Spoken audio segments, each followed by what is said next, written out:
네, 여러분 반갑습니다. 네, 오늘은 6강 시작하도록 하겠습니다. 6강 1교시로는 왕상 뼈대잡기 그리고 왕상 1장부터 10장까지 내용을 들어가 보도록 하겠습니다. 자, 한번 열왕기상 한번 보시면요. 먼저 열왕기상 뼈대를 먼저 잡아보도록 하겠습니다. 열왕기상 하면 어떤 내용이 있다는 거 여러분 기억하십니까? 예, 열왕기상 왕상에는 어떤 내용이 나오냐면 솔로몬이 등장한다. 그리고 나중에 북이스라엘 남유다로 나눠진다. 그래서 분열이 일어나는 것. 그래서 분열 완국으로 되죠. 그래서 이 왕상 내용은 이렇게 두 가지 내용이 나온다라고 보시면 되겠습니다. 자, 지난번에 한번 강의 때 잠깐 설명해 드린 거 있을 텐데 솔로몬 때 분열 왕국이 된 것은 몇 장에 분열됐는지 혹시 기억나십니까? 예, 우리가 어떻게 분열 났는지를 암기했었던 것이 바로 시비가 붙어서 분열이 일어났다. 이렇게 한번 암기하라고 했어요. 시비가 났다. 뭐라고요? 시비가 났다. 즉 12장부터 분열이 되기 시작했다. 이렇게 기억하시면 되겠죠. 그래서 분열 왕국은 몇 장부터 나오기 시작한다고요? 12장부터 나온다. 어떻게 암기한다고요? 시비가 붙으면서 분열이 됐다라고 암기하라고 했죠.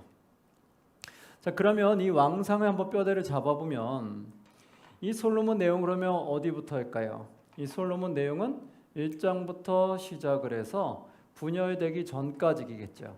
그래서 11장까지이겠죠. 자, 이 박스를 보면 이 박스를 표시해 보면 그러면 1장부터 11장까지는 누구의 장이다? 솔로몬 왕의 통치 내용이다. 그래서 여러분 형광색을 잡으시고 1장부터 11장까지를 박스를 쳐주시면 됩니다. 자, 1장부터 11장까지 박스를 쳐주시고요. 여기 내용은 누구 내용이다? 바로 솔로몬에 대한 내용이다. 예, 솔로몬에 대한 내용이다. 자, 그러면 이제 솔로몬 내용 끝나고 나면 어떤 내용이 나온다고요? 이제 분열 왕국이 나온다. 분열 왕국이 몇 장부터라고요? 12장부터다. 어떻게 암기하면 된다고요? 12가 붙으면서 분열이 됐다라고 암기하라고 했죠. 그럼 12장부터 분열됐다. 그럼 12장부터 몇 장까지? 마지막 장까지. 다른 형광색 하나 잡으시고요. 12장부터 마지막까지 박스를 칩니다. 12장부터 마지막 22장까지 박스를 치고요. 여기는 어떤 내용이다? 분열 왕국. 네, 이렇게 분열 왕국이 나오는 내용이다. 그렇게 해서 이 분열 왕국은 왕하까지 계속해서 이어져 갑니다. 그렇게 해서 나중에 또 왕하 들어가면은 분열 왕국이 어떻게 이어져 가는지를 보게 될 겁니다. 자, 오늘은 그러면 솔로몬 내용과 분열 왕국 내용을 들어가 보도록 하겠습니다. 자, 그러면 교재 한번 보시고요. 교재 열왕기상 펴주시고 그리고 성경책 열왕기상을 펴주시면 되겠습니다. 성경책 열왕기상 한번 열왕기상 1장 한번 볼게요.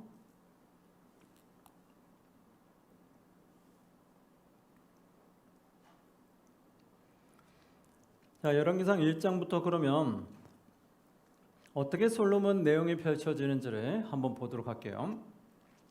1장 1절에 보면 다윗 왕이 나이가 많아 늙으니 이제 다윗 왕이 나이가 많아 늙게 됐어요. 그러면서 이제 솔로몬으로 바뀌게 되는 과정이 1장에 나오게 되죠.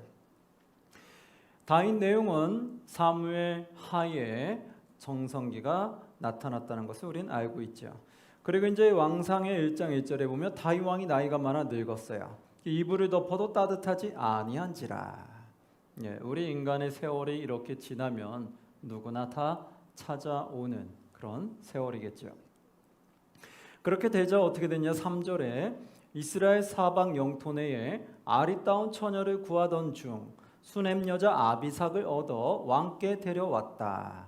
수넴 여자 아비삭이 결국 왕의 수반을 들게 됩니다. 이렇게 수발을 드는 아비삭이 있었고, 그러고 난데 5절에 가니까 이제 이런 상황이 터지게 돼요. 다윗의 아들 중에 아도니아라는 아들이 있었어요. 그가 자신이 왕이 되고 싶어서 그래서 하나의 꾀를 내기 시작합니다. 5절 한번 보시면 그때 학기세 아들 아도니아가 스스로 높여서 이르기를 내가 왕이 되리라 하고 자기를 위하여 병거와 기병과 호위병 50명을 준비하니 본인이 왕이 되기 위해서 지금 하나의 반역을 꾀하고 있어요.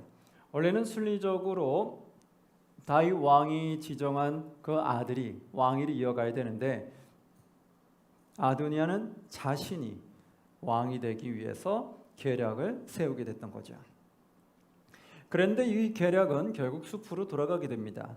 11절에 보면 나단이 솔로몬의 어머니 밧세바에게 말하여 이르되 나단 선지자가 솔로몬의 어머니 밧세바에게 말해줬어요. 이 내용을. 그러고 나니까 이제 밧세바가 찾아가서 왕을 만나고 나단도 왕을 찾아가서 만납니다. 그리고 나서 말하게 되니까 이제 왕이 대답을 하게 되는 거예요. 뭐라고 왕이 말하냐면 30절에 이렇게 말합니다. 내가 이전에 이스라엘의 하나님 여호와를 가리켜 내게 맹세하여 이르기를 너의 아들 솔로몬이 반드시 나를 이어 왕이 되고 나를 대신하여 내 왕위에 앉으리라 하였으니 내가 오늘 그대로 행하리라. 다시 이렇게 고백하죠. 내가 이전에 누가 이스라엘의 하나님 여호와를 가리켜 너에게 맹세하여 이르기를. 네. 이렇게 이제 하나님께서 솔로몬을 결정했다는 것을 다시 이제 끄집어서 말하게 되고 그리고 나서 이제 그 하나님의 뜻에 따라 솔로몬을 왕으로 삼기로 합니다. 그러자 이 어떻게 될까요? 이 아도니아가 결국은 겁을 먹게 되고 그리고 솔로몬은 그때 당시 아도니아를 일단 살려줍니다. 근데 나중에 아도니아가 또 반역을 꾀하려고 하면서 결국은 죽임을 당하게 되죠. 한번 2장으로 넘어가면 그래서 결국 1장은 아도니아의 계략이 있었지만 그러나 결국은 하나님 뜻에 따라 솔로몬이 왕이 되는 것을 말해주게 돼요. 그리고 2장에 넘어가니까 다윗이 솔로몬에게 이렇게 유언을 남깁니다. 2장 1절에서 4절 보면 우리가 잘 기억해야 될 내용인데 무엇이냐면 이렇게 나오죠. 다윗이 죽을 날이 임박함에 그의 아들 솔로몬에게 명령하여 이르되 내가 이제 세상 모든 사람이 가는 길로 가게 되었노니 너는 힘써 대장부가 되고 내 하나님 여호와의 명령을 지켜 그 길로 행하여 그 법률과 계명과 율례와 증거를 모세 율법에 기록된 대로 어떻게 하라? 지키라. 율법에 기록된 대로 어떻게 하라고요? 지키라. 이 지키라가 중요한 거예요. 항상 성경을 읽으실 때 이렇게 하나님 말씀에 지키라라고 나오면 거기다 밑줄을 긋거나 동그라미를 치셔서 마음에 잘 새겼으면 좋겠어요. 왜냐하면 많은 그리스도인들이 하나님 말씀을 듣기는 들어도 하나님 말씀대로 지켜서 행하는 사람이 많지 않다라는 거예요. 그래서 하나님의 이름이 욕먹는 경우가 많이 있죠. 그래서 우리가 중요한 것은 말씀을 듣고 끝나는 것만이 아니라 말씀을 들었으면 그 말씀대로 살려고 노력하는 것, 말씀대로 지키려고 행하는 것이 꼭 따라가야 된다. 그걸 꼭 기억하시기 바랍니다. 여기서 다윗도 솔로몬에게 그렇게 말하는 거예요. 하나님의 말씀을 적힌 대로 너는 보고만 있는 것이 아니라 그걸 지켜라. 그리하면 어떻게 되느냐? 3절 후반에 이렇게 돼 있죠. 그리하면 지키라. 그리하면 너가 무엇을 하든지 어디로 가든지 어떻게 된다? 형통할지라. 아멘. 바로 이거예요. 하나님의 말씀을 듣기만 하고 끝내는 것이 아니라 그 말씀대로 지켜서 살려고 노력하면 하나님께서 우리가 무엇을 하든지 어디로 가든지 어떻게 된다? 형통하게 하리라. 우리의 인생이 형통하다는 건 여러분 그만큼 복이 없겠죠. 우리 인생을 살아가는데 수많은 어려움, 재앙이 닥쳐보세요. 얼마나 힘들겠어요. 근데 내가 하는 일마다 늘 즐겁고 행복하고 형통한 일만 열려요. 그러면 얼마나 기쁘겠습니까? 그래서 우리의 삶 속에 하나님이 축복해 주셔서 형통함을 이어가게 한다는 것은 크나큰 복이 된다는 거예요. 우리가 이 땅을 살아가면서 형통한 것만큼 큰 복은 없다라는 걸 보시고요. 그래서 여기서도 바로 다윗이 솔로몬에게 그렇게 말하는 거예요. 그러면서 뭐라고 말하냐면 4절에 이렇게 말합니다. 여호와께서 내 일에 대하여 말씀하시기를 만일 내 자손들이 그들의 길을 삼가 마음을 다하고 성품을 다하여 진실이 내 앞에서 행하면 이스라엘 왕위에 오를 사람이 내게서 끊어지지 아니하리라 하신 말씀을 확실히 이루게 하시리라. 예. 솔로몬에게 또한 말했던 게 뭐예요? 너가 이제 왕위가 돼서 이 왕위를 계속 지켜나가기 위해서는 어떻게 해야 된다? 여호와께서 너에게 하신 그 말씀에 따라서 어떻게 해요? 마음을 다하고 성품을 다하고 진실이 내 앞에서 행하면 하나님 앞에 진실한 삶을 살아간다라면 그러면 이스라엘 왕이 오를 사람이 너에게서 끊어지지 아니하리라. 네. 그래서 하나님 보시기에 악한 길을 걸어가는 것이 아니라 하나님 보시기에 선한 길을 걸어가면 즉 옳은 길로 걸어가면 하나님이 너의 왕위를 계속해서 이어지게끔 하시겠다라고 다윗이 말해주게 돼요. 그러고 나서 이제 10절에 보니까 다윗이 그의 조상들과 함께 누워 어디에 장사되었다? 다윗성에 장사되니 결국 다윗은 장사되게 됩니다. 그리고 11절에 보니까 다윗이 이스라엘의 왕이 된 지 40년이라 이스라엘에서 왕으로 40년간 다스렸는데 헤스본에서 7년 동안 다스렸고 예루살렘에서 33년 동안 다스렸더라. 예. 헤브론에서 7년 즉 처음에 유다 땅으로부터 왕이 되었었죠. 그랬다가 나중에 북이스라엘에서도 왕이 되면서 통일왕국을 이루면서 예루살렘에서 다스리게 되면서 33년간을 다스려요. 총 40년 다스렸다라고 말해요. 앞에 사무엘 상하에 보면은 거기에는 헤브론에서 다스린 것이 7년 6개월이라고 또 그렇게 내용이 나옵니다. 그래서 여기서는 그냥 간단하게 축소해서 설명했다는 것을 우리는 알 수 있죠. 자, 그렇게 돼서 이제 다윗의 유언을 남기고 솔로몬이 이제 집행을 하게 됩니다. 그리고 나서 그 집행은 분하야라는 군대 장관이 모든 것을 이제 하게 되죠. 3장으로 넘어가면 이러고 나서 이제 솔로몬이 왕권을 이제 차지하고 이제 왕권을 유지한 상태에서 3장으로 넘어가면 솔로몬이 하나님께 이렇게 간구한 게 있어요. 자신을 왕으로 세워준 것도 하나님이시다라는 걸 고백하면서 하나님께 제사를 드리는데 어떻게 드리느냐 한번 보시면 4절 5절 3장 4절 5절에 보면 이에 왕이 제사하러 기브온으로 가니 거기는 산당이 큼이라 솔로몬이 그 제단에 1,000번제를 드렸더니 하나님께 제단을 쌓아 드렸는데 어떤 번제를 드렸대요? 1,000번제 1,000번의 번제를 드렸다라는 거예요. 여러분 이 번제 드린다는 게 지금으로는 우리가 이렇게 예배를 드린다고 하는데 옛날에는 이 번제를 드린다는 것은 모든 가축을 잡아서 다 각을 떠야 되는 거예요. 그러다 보니까 너무나 많은 시간과 그리고 에너지가 소비되게 돼요. 그래서 한번 번제를 드리는 것도 참 힘들어요. 근데 1,000번을 드렸다는 것은 정말 많은 것을 지극정성으로 하나님께 예물을 올려드렸다는 것을 알게 되죠. 그것은 왜 그렇게 했을까요? 이렇게 매우 힘들고 어려운 과정 가운데서도 하나님께 1,000번제를 드렸던 이유는 바로 솔로몬을 왕으로 세워준 분이 하나님이다. 그리고 앞으로 나를 축복해 주실 분도 하나님이다 라는 것을 고백하는 거예요. 그래서 그 하나님께 나의 모든 것을 지극정성껏 번제를 올려드리는 것을 보게 되죠. 그러자 하나님이 마음에 감동을 받으셨어요. 그래서 어떻게 했냐? 5절에 보니까 기브온에서 밤에 여호와께서 솔로몬의 꿈에 나타나셨다라고 말합니다. 그리고 나서 하나님이 이르되 내가 너에게 무엇을 줄꼬 너는 구하라. 하나님의 마음에 감동을 받아서 이제 솔로몬에게 더 축복해 주기 위해서 네가 원하는 것이 무엇이냐라고 물어봐요. 우리가 하나님께 진정 축복을 받고 싶으면 우리가 어떻게 되는지 오늘 말씀을 통해 좀 깨닫게 돼요. 어떻게 될까요? 하나님께 우리가 지극정성으로 하나님을 사랑하고 섬기면 하나님은 우리에게 더 많은 것을 주고 싶어 하신다는 거예요. 근데 우리가 하나님을 지극정성으로 섬기지도 않고 사랑하지도 않으면서 내가 하나님께 이것저것 달라고만 계속 구하면 하나님 보시기에 마음이 편하지가 않겠죠. 그래서 우리가 하나님께 많은 축복을 받고 싶다라면 하나님께 그만큼 사랑받게 행동하면 돼요. 하나님 마음을 감동케 하기 위해서 그만큼 하나님을 사랑하고 지극정성으로 하나님을 섬기려고 하시면 그러면 하나님이 알아서 우리에게 복을 주신다라는 거예요. 여기서도 솔로몬이 하나님께 지극정성으로 번제를 드리자 하나님이 내가 너에게 무엇을 줄까라고 말하게 됩니다.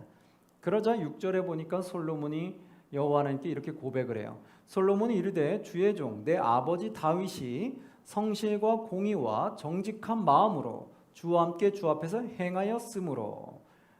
그 아버지 다윗이 어떻게 주님 앞에서 행했다고요? 성실과 공의와 정직한 마음으로. 바로 이게 중요한 거예요. 우리 그리스도인들은, 하나님 믿는 사람들은 하나님 앞에 할 수만 있다면 정직하려고 노력해야 돼요. 그리고 할 수만 있다면 진실하려고, 성실하려고, 공의로우려고 노력을 하셔야 된다는 거예요. 그래서 불의를 쫓아가는 것이 아니라 우리는 공의를 쫓아가려고, 정의를 쫓아가려고 하는 것이 하나님의 자녀들의 모습이 되어야 한다라는 걸 알게 돼요. 다윗이 바로 이렇게 성실함과 공의와 정직한 마음으로 주님 앞에 행하였으므로 어떻게 했느냐? 주께서 그에게 큰 은혜를 베푸셨고, 다윗이 그렇게 하나님 앞에 살았기 때문에 하나님이 다윗에게 큰 은혜를 베푸셨다는 거예요. 그리고 주께서 또 그를 위하여 이 큰 은혜를 항상 주사 오늘과 같이 그의 자리에 앉을 아들을 그에게 주셨나이다. 하나님이 큰 은혜를 계속해서 주셨다라는 거예요. 그래서 결국 본인도 그 자리에 올라오게 됐다라는 거예요. 그런데 7절에 보니까 나의 하나님 여호와여 주께서 종으로 종의 아버지 다윗을 대신하여 왕이 되게 하셨사오나, 본인은 왕이 되게 하셨으나 그러나 어떻다? 종은 작은 아이라 출입할 줄을 알지 못한 아이다 라고 말해요. 종은 작은 아이다.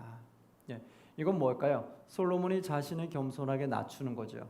그리고 또 하나는 하나님께서 전지전능하다는 것을 또한 깨달은 거예요.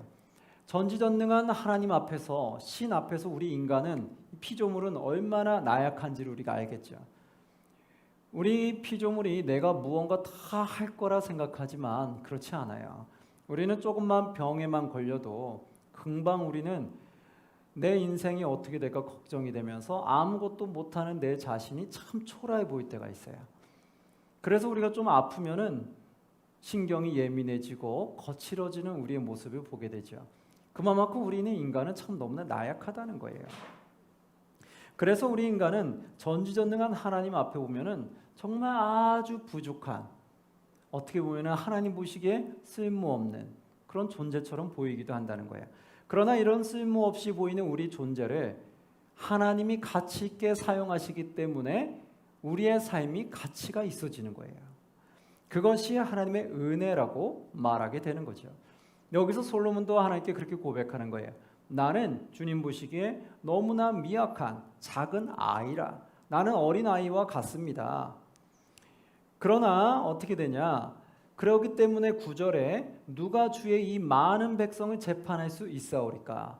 저를 왕으로 세워줬는데, 이 어린아이 같은 저를 왕으로 세워줘서 이 많은 백성을 맡겼는데 이 많은 백성을 내가 어떻게 다스릴 수 있겠습니까? 라고 말하는 거예요. 그래서 어떡하냐? 나에게 듣는 마음을 종에게 주사 주의 백성을 재판하여 선악을 분별하게 하옵소서. 이렇게 말해요. 제가 하나님 보시기에 너무나 나약한 존재이기 때문에 하나님이 나에게 맡겨진 이 백성들을 다스리기에 너무 어렵습니다. 그러니까 이들을 다스릴 수 있는 능력을 저에게 허락하여 주시옵소서. 그걸 얘기하는 거예요. 그래서 이 백성을 재판할 수 있는, 선악을 분별할 수 있는 능력을 주시옵소서라고 하나님께 고백한 거예요. 하나님께 여러 가지 내가 필요한 많은 것들을 구할 수도 있었을 거예요. 그런데 솔로몬은 하나님이 맡긴 백성들을 잘 다스릴 수 있도록, 즉 하나님 나라와 의를 위해서 먼저 구하는 것을 보게 됐어요. 근데 하나님은 이것을 보고 매우 흡족해 하신 것을 알게 됩니다. 10절에 보니까 이렇게 나오죠. 솔로몬이 이것을 구하매 그 말씀이 주의 마음에 든지라. 하나님이 그 요구한 사항이 마음에 들은 거예요. 그러면서 왜 뭐라고 말했냐면 11절에 이렇게 말합니다. 이에 하나님이 그에게 이르시되 너가 이것을 구하는도다. 자기를 위하여 장수하기를 구하지 아니하며 부도 구하지 아니하며 자기 원수의 생명을 멸하기도 구하지 아니하고 오직 송사를 듣고 분별하는 지혜를 구하였으니. 예. 보통 사람 같으면 다 자기의 욕심을 위해서 구할 수 있다는 거예요. 그 자기를 위해서 장수하기를 구하기도 하고, 그리고 또는 부를 구하기도 하고, 또는 원수의 생명을 멸해달라고 구하기도 한다는 거예요. 그러니까 자기 입장에서 자기가 필요한 것을 보통은 구하는데, 솔로몬 너는 지금 너를 위한 거 구하는 것이 아니라 하나님의 나라를 잘 다스릴 수 있게 해달라고 지혜를 구했다라는 거예요. 그러니까 하나님 보시기에 너무 흡족한 거예요. 내가 너에게 맡겨진 걸 잘 감당할 수 있는 능력을 달라고 고백하는 걸 보면서 흡족하신 거예요. 우리 수많은 그리스도인들이 있죠. 근데 우리 그리스도인은 하나님에게 맡겨진 사명이 있어요. 이 땅에서 우리에게 많은 은사를 주셨고 이 은사를 가지고 하나님 나라와 의를 위해 사용하라고 하나님 분명히 말씀하셨어요. 그러면 우리가 하나님께 구할 때 우리는 나의 욕심, 내가 원하는 것이 아니라 내가 만약에 하나님 나라와 의를 위해서 구했다고 하면 하나님이 얼마나 기뻐하실까요? 너 무엇을 원하니? 라고 말했을 때 저 이거 주세요. 저 부자 되게 해주세요. 막 이런 게 아니라 하나님 저에게 맡겨진 사명을 잘 감당할 수 있도록 저에게 능력을 주세요라고 구한다라면 하나님 보시기엔 그것이 매우 흡족한 기도가 된다라는 거예요. 그러면 하나님이 그것만 듣고 그것만 줄까요? 아니라는 거예요. 하나님 나라와 의를 위해서 먼저 구하면 하나님은 흡족해 하시면서 그거 외에도 우리가 필요한 것을 하나님이 알아서 주신다라는 것을 오늘 말씀을 통해 알게 돼요. 한번 뒤에 보시면 솔로몬에게 어떻게 했는지 내용이 나옵니다.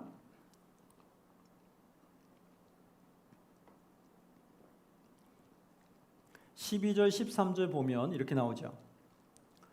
내가 너의 말대로 하여 내게 지혜롭고 총명한 마음을 주노니 너 앞에서도 너와 같은 자가 없었거니와 너의 뒤에도 너와 같은 자가 일어남이 없으리라.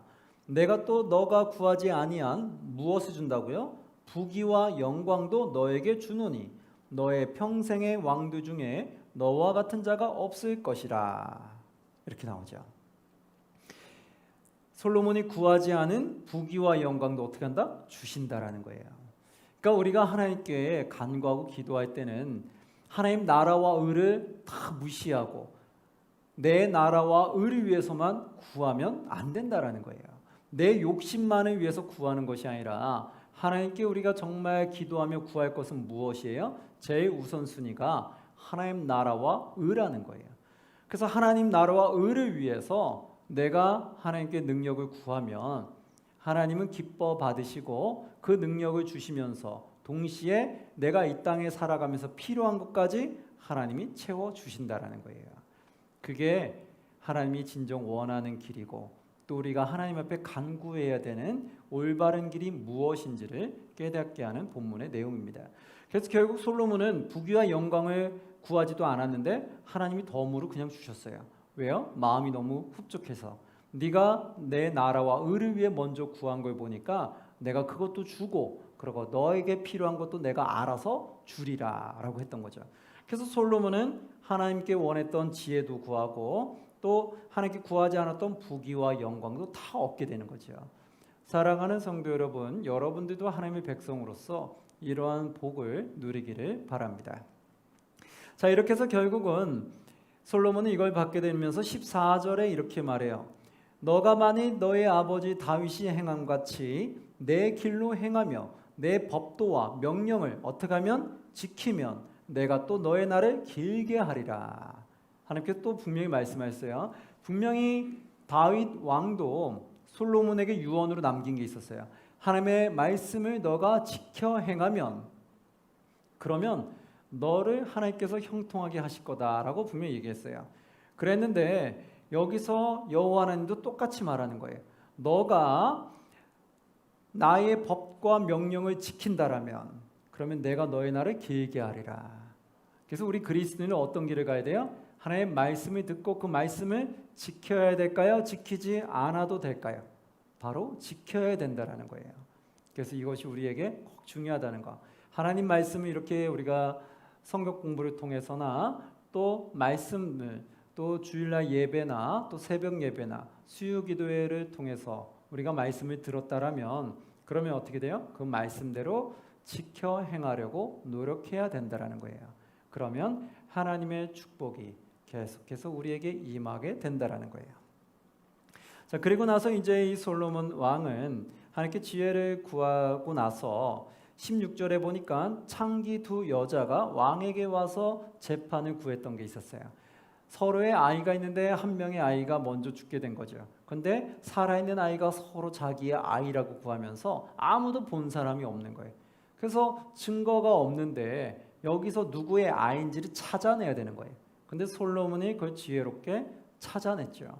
그래서 이걸 통해서 많은 사람들이 놀라면서 하나님을 찬양하게 됐어요. 그 내용 한번 읽어보시면 되겠고요. 4장으로 넘어가니까 이제 하나님의 말씀대로 응답이 되는 걸 보게 돼요. 4장에 20절, 21절 볼게요. 20절, 22절 보니까 유다와 이스라엘의 인구가 바닷가의 모래같이 많게 되매 먹고 마시며 즐거워하였으며 유다와 이스라엘 인구가 어떻게 됐다고요? 바닷가의 모래같이 많게 됐다. 자손이 풍성하게 되면서 군사력이 강해진 걸 말하는 거죠. 그리고 21절 보니까 솔로몬이 그 강에서부터 블레셋 사람의 땅에 이르기까지와 애굽 지경에 미치기까지의 모든 나라를 어떻게 했다? 다스림으로 솔로몬이 사는 동안에 그 나라들이 조공을 바쳐 섬겼더라. 조공을 바쳐 섬기게 됐죠. 그러니까 부도 풍족해지는 거예요. 나라가 풍족해지는 거예요. 그럼 얼마나 기쁘고 즐겁겠어요. 내가 다스리는 곳이 풍족해지면 얼마나 좋겠어요. 사랑하는 성도 한번 생각해 볼게요. 내가 무언가 하나의 사업을 맡게 됐어요. 근데 그 사업이 이렇게 풍족해지면 그걸 싫어할 사람이 어디 있겠어요. 우리가 섬기는 교회가 이렇게 물질적으로 또 인력적으로 풍족해지면 그걸 싫어할 사람이 어디 있겠어요. 우리의 가정이 물질적으로 인력적으로 인재가 많이 나타나고 또 우리 가정의 후손들이 부가 넘치게 되면 또 그거 싫어할 사람이 어디 있겠어요. 그러니까 하나님이 축복해 주면 그런 놀라운 것을 경험하게 된다는 거예요. 그러기 위해서 우리는 먼저 내 나라와 의를 위해서 구해야 될까요? 하나님 나라와 의를 위해 먼저 구해야 될까요? 이걸 꼭 기억하셔야 돼요. 우리는 하나님 나라와 의를 위해서 제일 먼저 구해야 된다.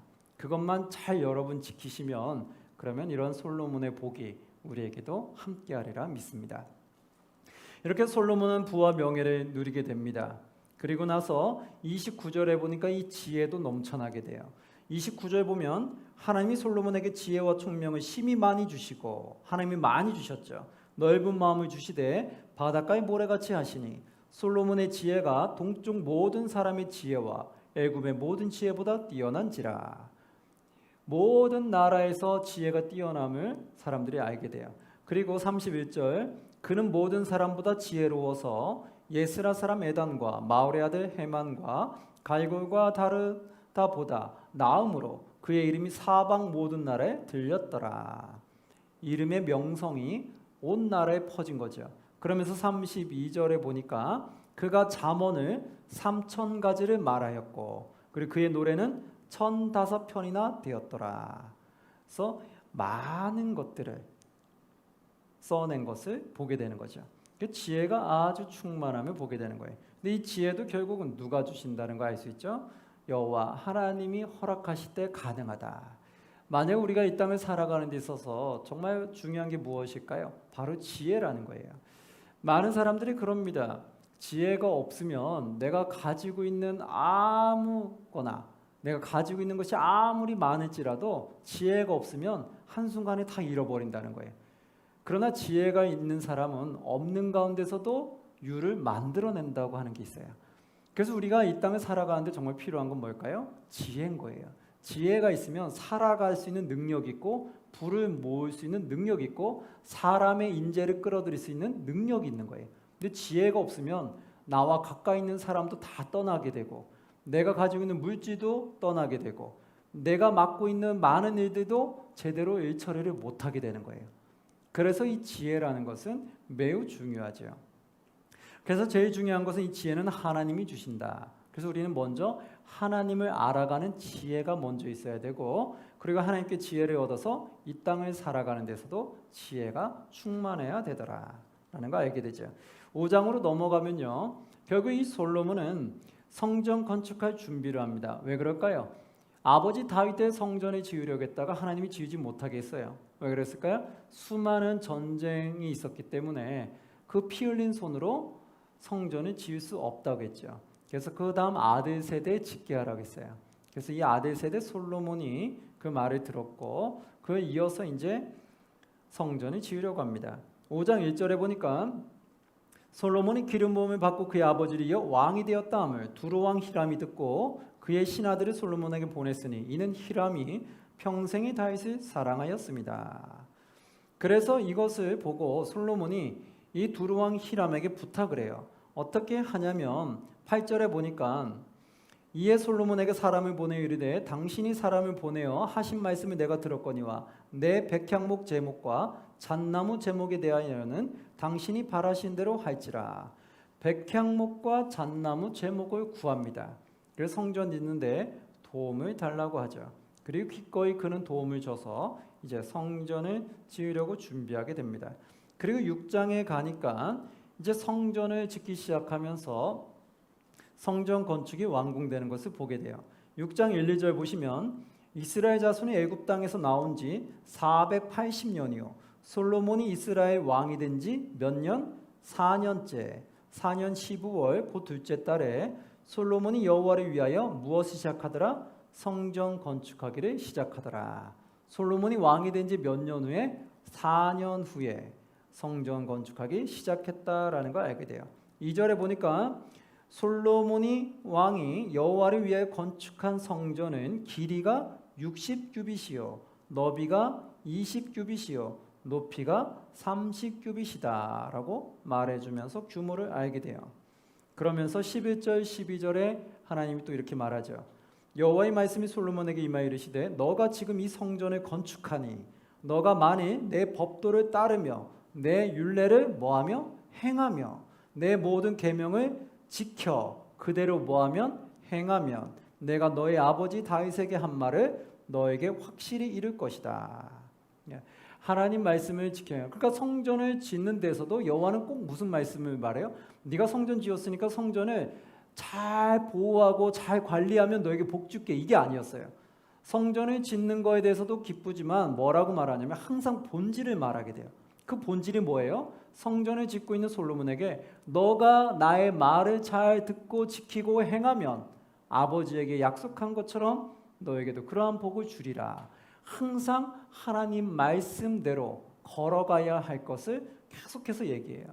우리 그리스도인이 하나님께 예물을 많이 드리는 것도 어떻게 하면 중요한 걸 수 있죠. 예배를 열심히 드리는 것도, 예배에 빠지지 않는 것도 하나님 기쁘시게 하는 걸 수 있어요. 그러나 제일 중요한 건 뭘까요? 근본이 회복돼야 되는 거예요. 본질이. 그 본질이 뭘까요?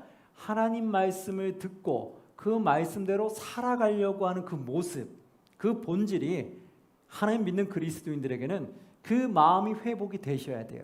그래야지 하나님의 진정한 복을 누릴 수 있다라는 거예요. 예배를 아무리 열심히 드리고 아무리 봉헌을 많이 드려도 하나님 말씀대로 살 생각이 없으면 하나님이 매우 슬퍼하시겠죠. 그래서 이 말씀처럼 결국은 솔로몬에게도 한 번 더 여호와 하나님이 말씀해 주시게 돼요. 그리고 나서 이제 37, 38절에 이렇게 나옵니다. 넷째 15월에 여호와의 성전 기초를 쌓았고 11째 해 불알고 8째 달에 그 설교와 식양대로 성전 건축이 다 끝났으니 솔로몬이 7년 동안 성전을 건축하였도다. 성전 짓는데 몇 년 걸렸다고요? 7년이 걸렸다라는 걸 알게 돼요. 그리고 7장으로 넘어가서 1, 2절에 이제 왕궁도 건축합니다. 1, 2절 보면 7장 1, 2절 솔로몬이 자기의 왕궁을 13년 동안 건축하여 왕궁은 몇 년 걸렸어요? 13년. 성전은 7년 걸렸다는 거 알 수 있죠. 왕궁을 13년 동안 건축하여 그 전부를 준공하니라. 그가 레바논 나무로 왕궁을 지었으니 길이가 100규빗이요 너비가 50규빗이요 높이가 30규빗이라. 백향목 기둥이 4줄이요 기둥 위에 백향목 들보가 있다. 그래서 어느 정도 사이즈의 크기로 지었는지를 알게 되죠. 이렇게 하고 나서 이제 21절에 보니까 성전 앞에 두 기둥을 세웠다는 것을 알게 되는데 그게 무엇이냐? 우리가 많이 들었던 야긴과 보아스라는 이름으로 두 기둥을 세웠다라는 걸 알게 돼요. 22절 한번 보시면 이 두 기둥을 성전의 주량 앞에 세우되 오른쪽 기둥을 세우고 그 이름을 야긴이라 하고 왼쪽의 기둥을 세우고 그 이름을 보아스라 하였으며 이렇게 야긴과 보아스라고 이름을 지었어요. 야긴의 뜻은 무엇일까요? 저가 세우리라. 하나님이 세우셨다라는 고백이고요. 보아스의 뜻은 뭐일까요? 그에게 능력이 있다라는 뜻이에요. 즉 여호와 하나님의 능력을 찬양하게 됐던 거죠. 그러면서 하나님의 이름을 높인 거예요. 8장으로 넘어가면 이제 성전 다 지은 거에 대해서 성전 봉헌식을 하게 됩니다. 한번 쭉 읽어보시면 되겠고요. 성전 봉헌하면서 솔로몬이 하나님께 올려드린 기도문이 있어요. 이 기도문이 참 마음을 감동케 하는 중요한 구절들이 많이 있거든요. 한번 쭉 읽어보시면서 이 솔로몬은 하나님께 어떠한 기도문을 올려드리는지를 한번 보시면 되겠습니다. 그리고 나서 9장으로 넘어가면 이제 성전 봉헌하고 솔로몬의 기도에 대해서 여호와께서 응답하시게 돼요. 뭐라고 응답하시게 되냐면 9장 1절에서 5절 보면 이렇게 나와요. 솔로몬이 여호와의 성전과 왕궁 건축하기를 마치며 자기가 이루기를 원하던 모든 것을 마칠 때에 여호와께 전에 기브온에게 나타나신 같이 다시 솔로몬에게 다시 나타났어요. 뭐라고 하시냐? 3절 보니까 여호와께서 그에게 이르시되 너의 기도와 너가 내 앞에서 간구한 바를 내가 들었은즉 나는 너가 건축한 이 성전을 거룩하게 구별하여 내 이름을 영원히 그곳에 두며 내 눈길과 내 마음이 항상 거기에 있으리라. 그러면서 하시는 말씀이 4절 너가 만일 너 아버지 다윗이 행한 같이 마음을 온전히 하고 바르게 하여 내 앞에서 행하며 내가 너에게 명령한 대로 온갖 일에 뭐하면 순종하여 내 법도와 율례를 뭐하면 지키면 계속해서 반복되는 게 나오죠. 하나님이 계속 솔로몬에게 축복해 주기 위해서는 일단 먼저 근본이 살려줘야 되는 거예요. 본질이 먼저 회복돼야 되는 거예요. 계속 얘기하는 거예요. 하나님의 말씀에 순종하고 하나님의 율례와 법도를 지키면 그러면 5절에 내가 너희 아버지 다윗에게 말하기를 이스라엘의 왕위에 오를 사람이 너에게서 끊어지지 아니하리라 한대로 내 이스라엘 왕위를 영원히 견고하게 할 거다. 하나님 말씀을 끝까지 지켜 행하면 너의 왕위를 계속해서 견고하게 한다는 거예요. 근데 만약에 그렇지 않을 수도 있잖아요. 하나님 말씀을 제대로 지키지 않을 수도 있잖아요. 그러면 지키지 않으면 어떻게 되느냐? 그것도 여호와께서 말씀해 줍니다. 6절 7절에 보니까 이렇게 나오죠. 만일 너희나 너희의 자손이 아주 돌아서서 나를 따르지 아니하며 내가 너희 앞에 둔 나의 계명과 법도를 지키지 아니하고 지키라고 했는데 지키지 아니한다면 얘기하는 거예요. 지키지 아니하고 가서 다른 신을 섬겨 그것을 경배하면 7절 내가 이스라엘을 내가 그들에게서 준 땅에서 끊어버릴 것이요. 이스라엘을 내가 준 땅에서 끊어버린다는 거예요. 그리고 내 이름을 위하여 내가 거룩하게 구별한 이 성전이라도 내 앞에서 던져버리리니 이 성전을 너가 힘들게 지었지 않느냐. 그런데 이 성전도 어떻게 한다? 바로 던져버린다는 거예요. 너희가 여호와를 버린다면 하나님 말씀이 지키지 아니한다면 이 성전도 결국 헛것이 돼버린다는 거예요. 던져버리리니 이스라엘은 모든 민족 가운데서 속담거리와 이야기거리가 될 것이다. 아주 속담거리 이야기거리가 된다. 뭘까요? 사람들에게 수많은 비난을 받는다는 거예요. 조롱을 받는다는 거예요. 그런 조롱거리가 될 것이다. 그러니까 결코 하나님 말씀 떠나면 안 된다는 거예요. 그러면 지금 우리의 그리스도인의 우리의 지금 삶을 한번 보면 우리는 어떨까요? 우리는 지금 수많은 교회가 있고 수많은 그리스도인들이 있는데 수많은 교회와 그리스도인들은 지금 하나님 말씀대로 잘 지켜 행하고 있나요? 아니면 그렇지 않고 있나요? 지금 수많은 세상 사람들이 교회를 비난하고 있고 그리스도인들을 비판하며 실망하고 있어요. 왜 그런 일이 일어날까요? 바로 그리스도인들이 하나님 말씀대로 지켜 행하지 아니하니까 수많은 불의함을 걸어가고 있고 수많은 악함을 걸어가고 있으니까 세상 사람들이 결국은 그리스도인들을 조롱하더라는 거예요. 그래서 비방거리가 된다라는 거죠. 우리가 이 말씀을 통해서 빨리 우리가 깨닫고 회복하셔야 돼요. 지금 솔로몬한테 말했던 그 상황이 바로 지금과 같구나. 우리가 하나님 말씀 지켜 행해야 되는데 교회만 왔다 갔다 했지 하나님 말씀대로 살려고 우리가 노력을 안 하니까 결국은 우리가 이런 비방거리를 받게 되는 거구나. 이게 하나님 말씀에 예언되어 있던 말씀이었구나 라는 걸 우리가 깨닫게 되죠.